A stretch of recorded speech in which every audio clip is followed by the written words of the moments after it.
live. Good morning, good afternoon, good evening, wherever you are, and welcome to our Tom podcast. And I am your host, Lydia Laurie Busler, and I have with me someone who has been I won't say longtime friend, but a fairly longtime friend within the Octopus Movement. And he is a creative thinker and a logical thinker. And the thing that I love about this is that I love logical creatives. Now, what is a logical creative? It actually integrates all of these things together. And people say, wow, that is really cool. You created this idea. And yet, that person can also dive in and understand the nuances of something else. And sometimes it's hard for us to communicate these things because they're so wild. So I want to introduce Andrew. And actually, Andrew, what is it how do you feel like you show up in the world right now as Andrew Goldish? Well, I seem to be in a position where I like to link interdisciplinary fields and people together and see what they can produce. Yeah. It reminds you a lot of a kid in a chemistry lab mixing together chemicals to see what fun things happen, but now with sociology and people to discover things no one else has done before, to do lateral experiments in a world full of deep PhD people. Mm-hmm. And what do you mean by a world full of deep PhD people? People who know a lot about one thing Mm-hmm. instead of a little about everything, who can bridge the gap between those deep people. The analogy I use is if you're playing Dungeons and Dragons, who would you prefer? Someone who is an 8th level cleric or someone who has 3 levels each in magic user, cleric, and fighter? Yeah. It's I one play D&D. 8th level cleric seems more specialized to do crazier things. But if you add together the levels, 3 times 3 is greater than 8. The cleric knows nothing about fighting or magic, but someone knows little about any of them, can bridge all of them and get you into a guild where you could talk to specialists. Yes. So I like playing mixed characters like that in D&D, but more, I want to talk about this idea of bridging, of building a bridge, because this is very much something that I love to see in the world. So building a bridge it can be to other humans, it can be to bridging ideas together. And it's something that happens, I think, more with polymaths and multi-potentiates, even if there's something missing, like a communication barrier sometimes, because we work around that because we have other ways to work around that. So what is something that you've bridged lately that was a real aha moment for you? Well, recently, I was having trouble relating to a lot of people because they don't get my puns and so forth. Sometimes they seem superficial. But then he started to go involved with these gifted adult movements, and I figured, oh my God, these people are like me. Where have they been all my life? And it turns out that they've all existed, but if they are as rare as some people claim they are, the closest one may be, say, 200 miles away, so I would never meet them in person, only online. Not to say that being gifted is necessarily good. There is such a thing as gifted trauma. So it may be a trade-off that people have to deal with. Think about it this way. If people were designed to be gifted, they would have been evolved to be smarter than they are. So there must be a drawback to get this advantage. There could be, or does it take more people in the village to get something done? And some of them have to be directed in one direction, and some people have to put it all together. It may be that something, when it is so strong, like a um, such as being gifted or such as being directed, that it can be a little bit painful from the fitting into a, you know, a tribe kind of way, because we're so directed in the way we're going. And when you're the, you know, it's kind of like being the village shaman. You're fixing everything for everyone. In your way, you're doing it because you're bridging using problem solving.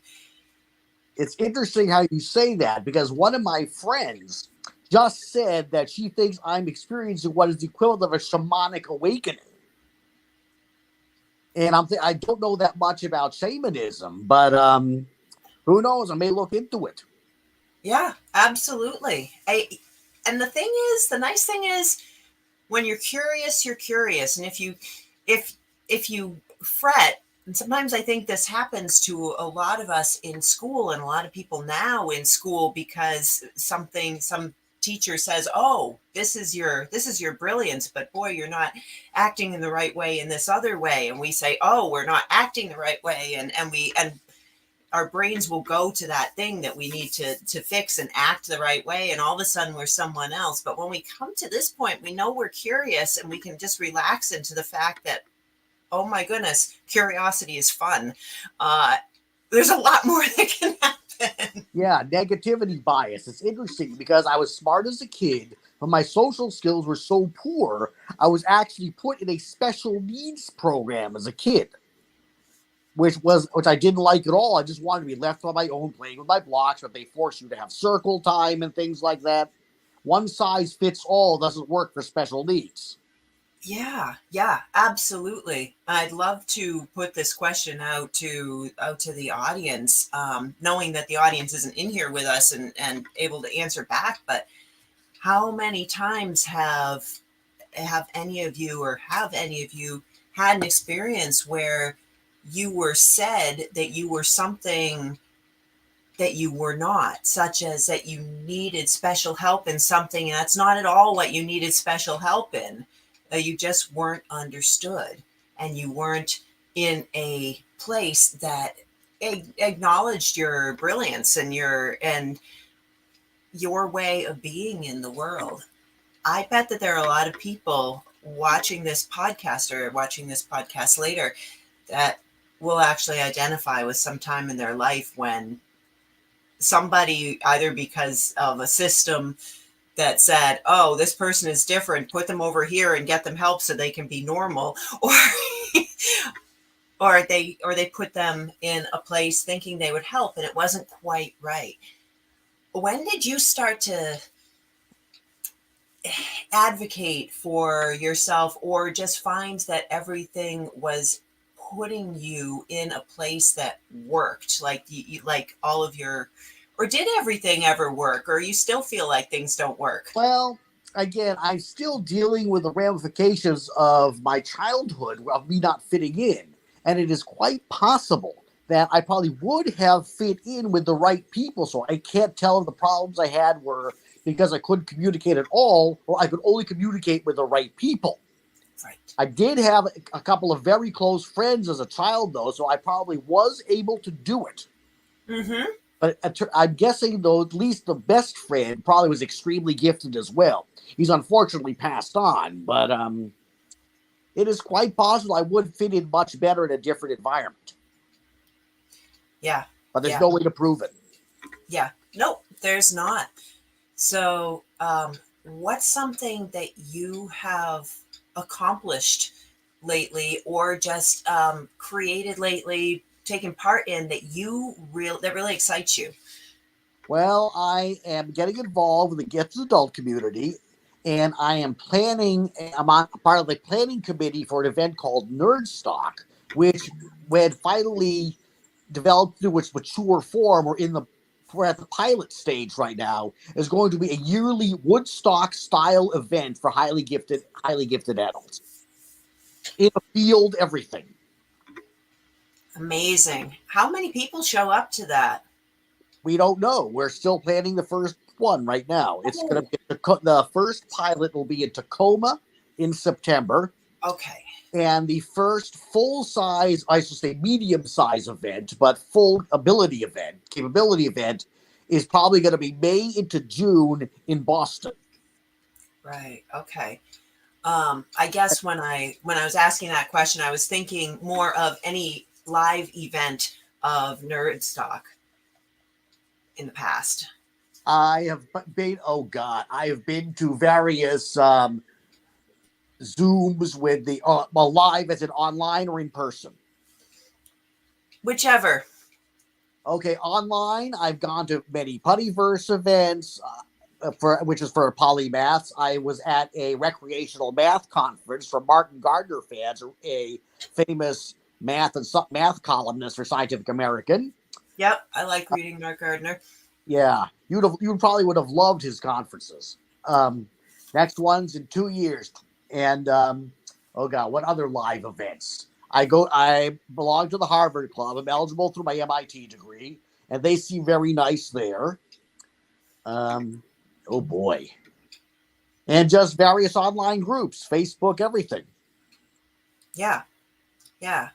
Are there any communities or places that you've left behind, not because they were bad, but it didn't fit with your style of thinking? And Well, I was raised very religious, and it was more orthopraxy than orthodoxy. So I had to follow customs I didn't necessarily agree with.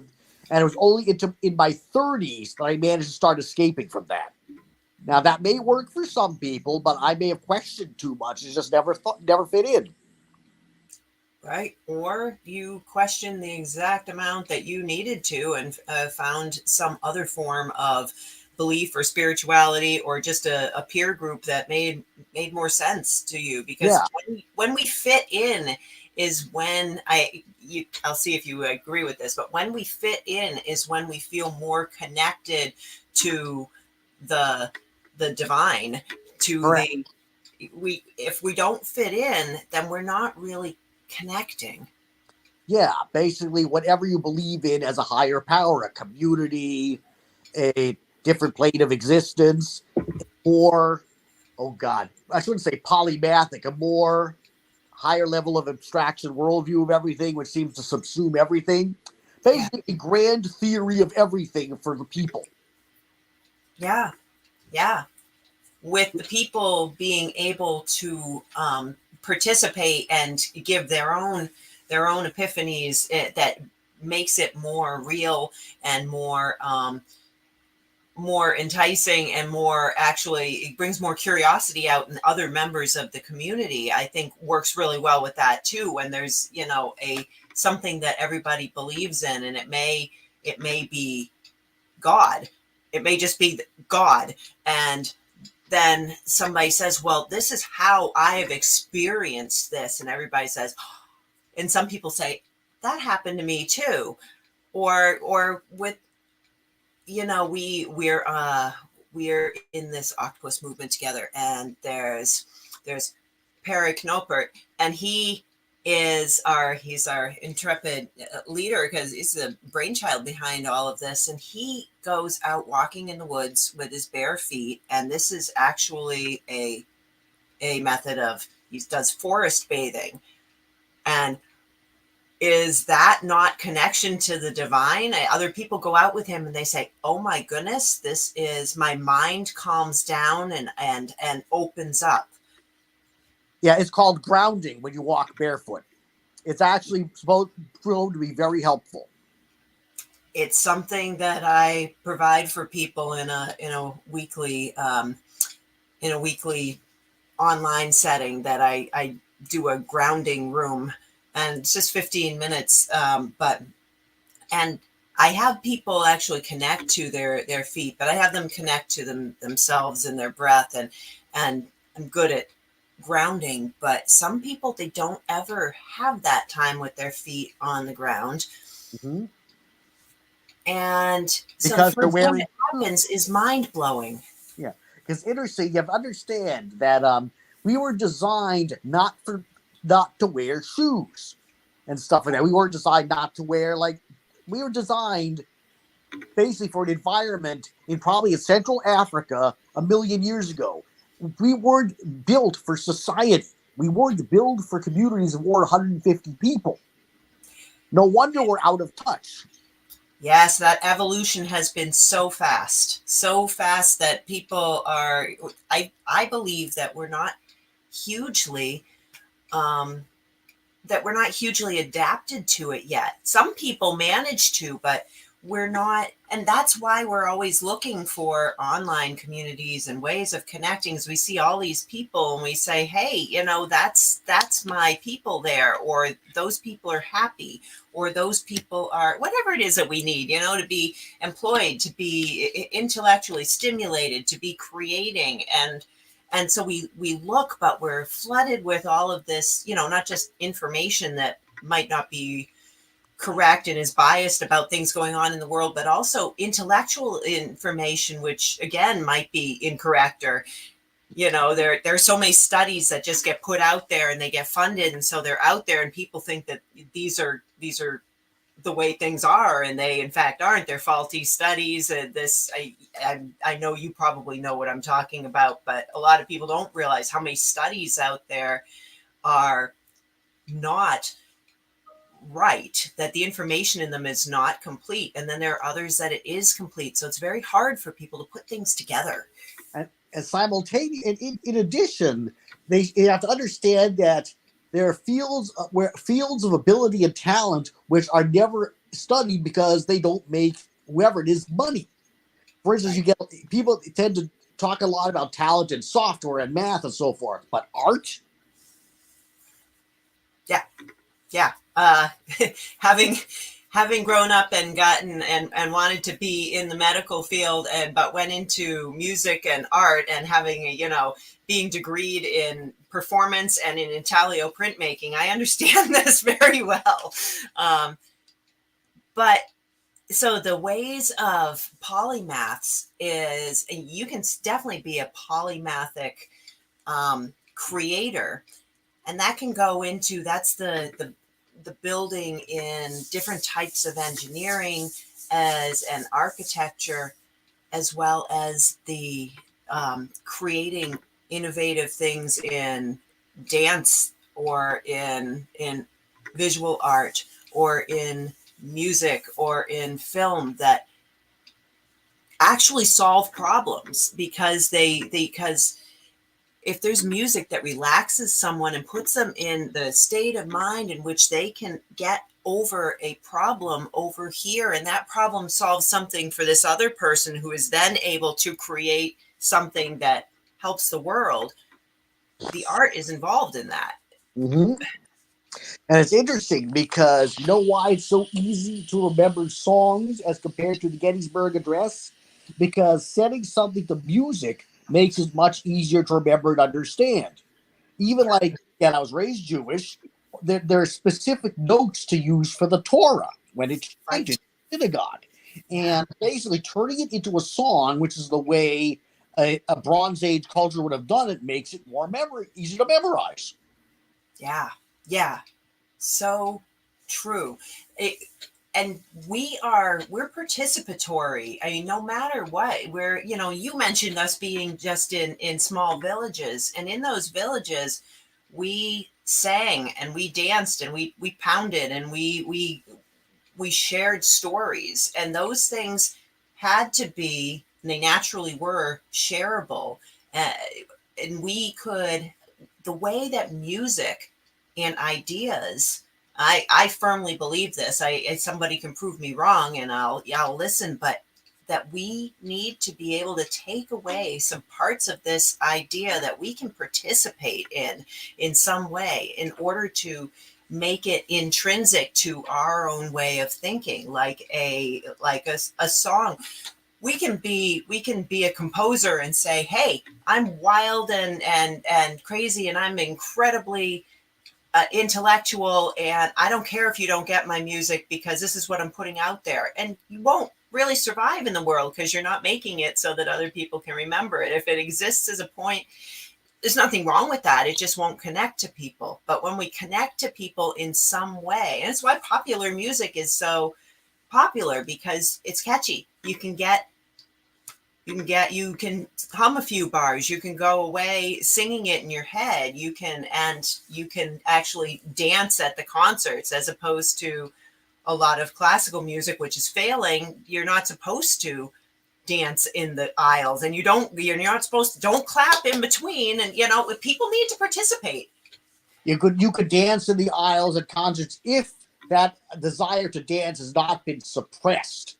That's right, and I agree with that so much. And I see that there is an orchestra, the Berlin Philharmonic, that is doing so well because they bring everything out to the city square. They let everybody do what they want, and they connect to them, and they talk to them, really talk to them. They don't talk at them, and people all love that music, because there's a lot of good music that actually is pertinent to people, what's going on in people's lives today. And when they're allowed to actually react to it, there's no big deal. It all makes sense.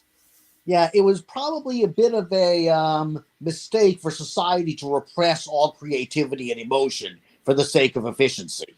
Yeah. It's actually, I would argue, it's not efficient. It's not efficient at all, because now we have blockages to the flow of information that are being placed out and checked for security, and they're placed out in the world through a wall of cybersecurity. And we're just not evolved to that. We are evolved to get connective in our way of seeing the world, and taking in the awe in the world, and having those aha moments in a creative way, and then being able to say, and I can solve this problem because my mind is flowing. Yeah, basically the best way to solve problems is to have several different types of minds working on them. The more variety you have, the more likely at least one will get it right. Yeah. When do you think those people with these solving a problem and having having disparate moments of oh, this is how I solve this problem? When do they get together and have that work? First, they need to find each other. So they probably need to artificially be brought together. Some of them might be introverted by nature. Some of them might be not realize that they're gifted or have this ability because no one told them it was an ability. It may have been suppressed. So they need to be mirrored in movements all over the world, in person and online, by other people like them. Yeah. Tell me about what it means to you when I say ability versus desire to do something, impetus. Well, in my case, it's interesting. I tend to be pretty focused. So what winds up happening is if I have no desire to do something, the ability doesn't come out, and it also cannot come out on demand. So if someone tells me to do something now, it's not guaranteed to work, because I need to be in the right frame of mind. And asking more and more isn't going to help. You just need to wait for, or as I would say it, for that natural 20 to roll. And it's happened organically. Yeah, I love this. And the word organically, it means a lot of different things, but there's space in organic growth in order to grow. The thing that strikes me when you say that is that we need a start button, but almost everybody does, because you're right. The moment somebody else says, do this thing, tell a comedian to, hey, say something funny, and it's like, I need some sort of something to communicate with, something to bounce off of, not just produce on demand, because that's not how we do. That's how we react in fear or in need. If somebody is being hurt, we'll produce on demand. We will go and we will fix that thing, or we will run away from that tiger, or we will. but otherwise we don't produce on demand. We produce with inspiration and with communication. Yeah. There needs to be a change in society to understand these types of people. Yeah. We don't fit into modern culture. We don't fit into various efficiency protocols developed in the 20th century. Mm-hmm.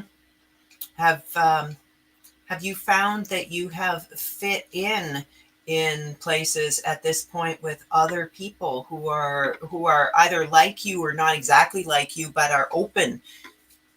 Oh, absolutely. Tell me about that. I meet them again.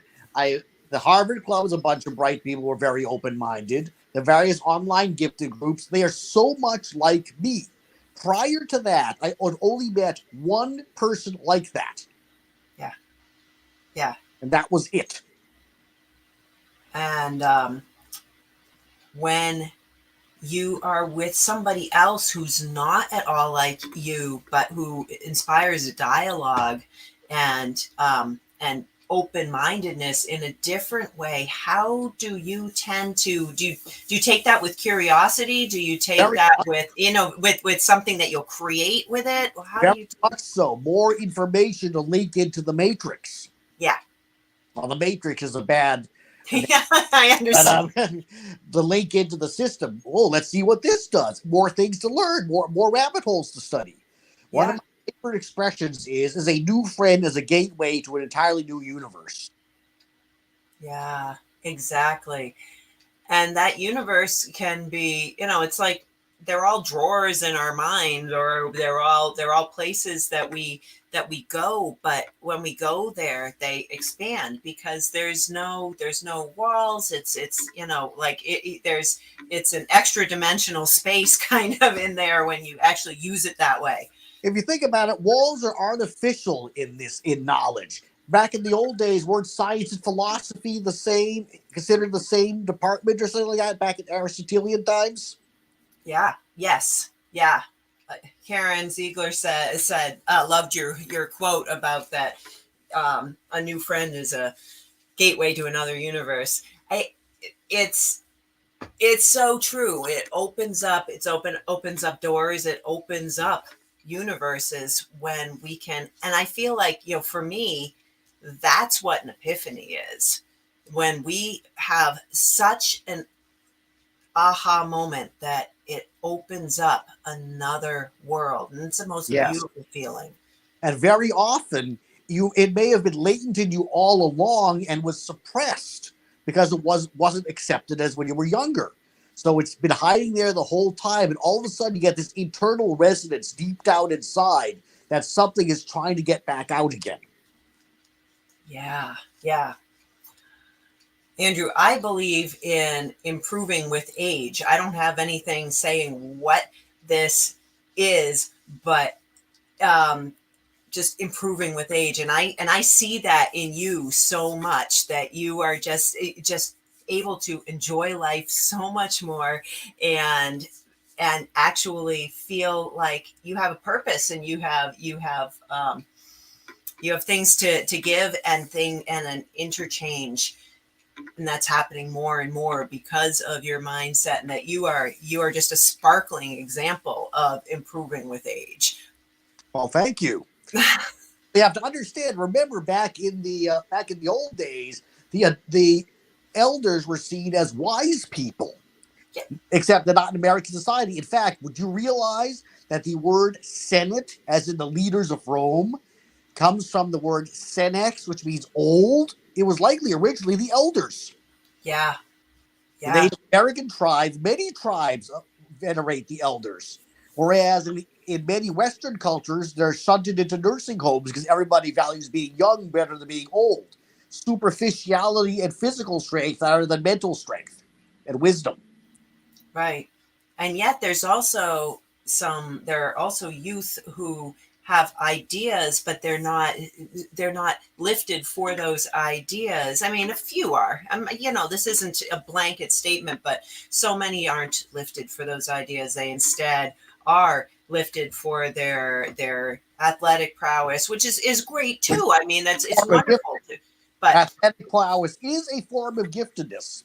yes, Keep that in mind. absolutely. But that is a form of giftedness admired by society. Giftedness, say, in software engineering may not be. Yeah. Yeah.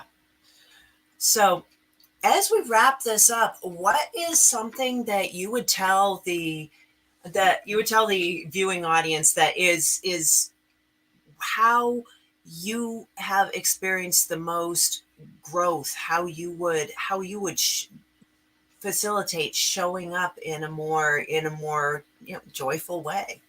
Well, just keep on learning more and more, expanding your horizons, join online groups.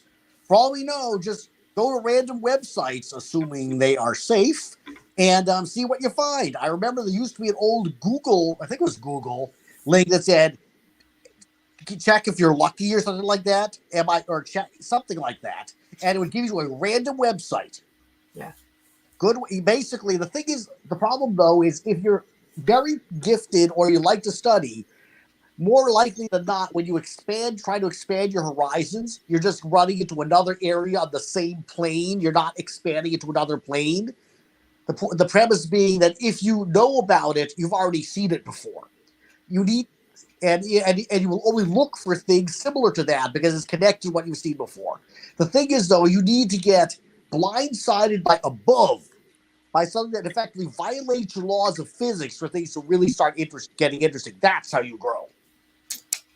I love this. Thank you so much, Andrew. Well, this has been a fabulous talk, and I love talking to you.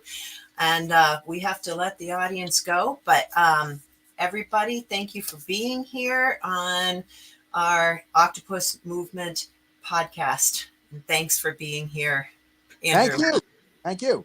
Thank you for having me.